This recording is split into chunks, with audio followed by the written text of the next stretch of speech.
to do so.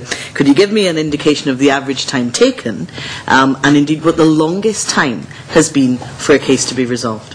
No, I quite simply couldn't do that, but I know who could, and that's the Royal Sun Alliance as the lead insurers, because they are the claims handling body. But I can say, if I could perhaps define my terms slightly more accurately, undue delay on behalf of the lead insurers or their panel solicitors is what I'm saying doesn't particularly happen. Could I perhaps have a supplementary here as well? Maybe should have said when Mrs Macmillan asked me the question that we should not confuse the IPS payments which are made with claims under the master policy.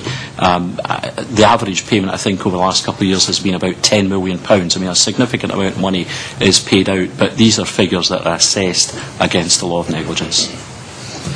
I wonder if I could also, just as a supplementary, say briefly that the Law Society, of course, doesn't actually handle the negligence complaints that are made against the master policy.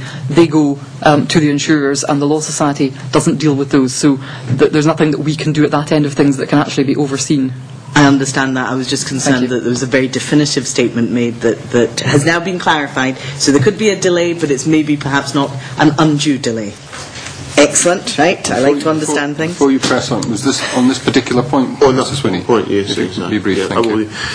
I'm interested in what the President of the Law Society has just said about the fact that the Law Society has nothing to do with the arrangements for handling negligence claims, because I have in front of me a memorandum which was issued by Mr Mill in connection with the case of one of my constituents on the 5th of July 2001. And I don't know if it's available in the evidence base of the committee, but I know the convener has it already, and I'm happy to pass that on. Which the committee has. The committee has that. That's fine. Which, certainly, in the terms of Mr Mill's memo, it's a memo to the then President of the Law Society, Mr McAllister. It's also involves reference to the brokers of the master policy and the master policy that suggests that it would be good if we all got together, and I quote Mr Mill, and have a summit meeting to discuss how to dispose of my constituents' several valid claims. Now I find that, now Mr Mill and I have discussed this at length over the years, but I do find that a rather strange memo to sit comfortably with the statement the President has just made. Well, Mr Swinney, for reasons that are clear, I'll get Mr Mill to answer that, because that was before my time. Yes, Mr Swinney and I have discussed this on several occasions over the last few years. I would actually say it goes a long way towards proving that we don't dabble in individual claims. I'll go on oath and on record and swear in my granny's grave that never once have I or any member of my staff, or indeed any office bearer, ever dabbled in a claim. What I am saying here is there are various parties.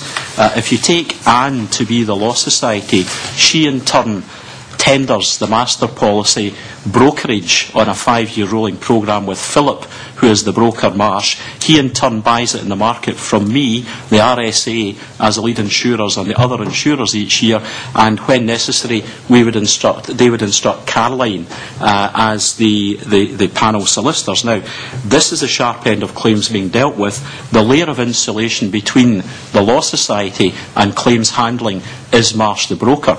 And our President then, Martin McAllister, got a letter from Mr Swinney's constituent, and I think probably the committee will accept that many letters which our President gets are perhaps not with the same degree of foundation that Mr Mackenzie's issues have been. And I was asked to give a briefing, and I quite properly inquired of Marsh. I said I seek an assurance that these complaints, these claims are being progressed quickly, and that's what I get. I give my President an assurance that I'm satisfied, having been satisfied by Marsh, and this is all set out in the Marsh response which I refer the committee to. I have been satisfied by our brokers that our insurers and their solicitors are acting expediently here, and that message was relayed back. That's the sum and substance of it.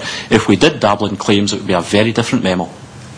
I think for the sake of the record, I just would like to place on record the fact that the memo of the 5th of July encourages a summit meeting on the up-to-date position, looking at both the complaints and the claims aspects, which rather suggests to me that the Law Society have been involved in this area.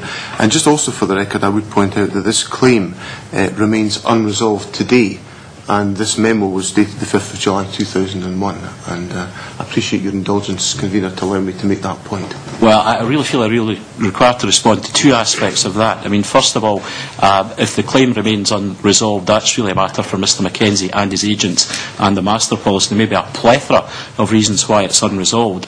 As far as complaints handling, Mr Mackenzie's inquiry of our then, I think, fairly recent President was the mixed issues, and we accept it from the client's point of view. Sometimes they find it difficult to extract out what's a complaints issue and what's a claim issue. It is perfectly valid for me to inquire of Philip and his team, does Mr Mackenzie have complaints? Yes. Are they being dealt with expeditiously? That's very different from dabbling in the merits, which we would never do. I can give a personal assurance to the committee that that is and will always remain the case. Obviously, this committee is not in a position to arbitrate in this matter, but we've got the matter on the record. Very briefly, if it is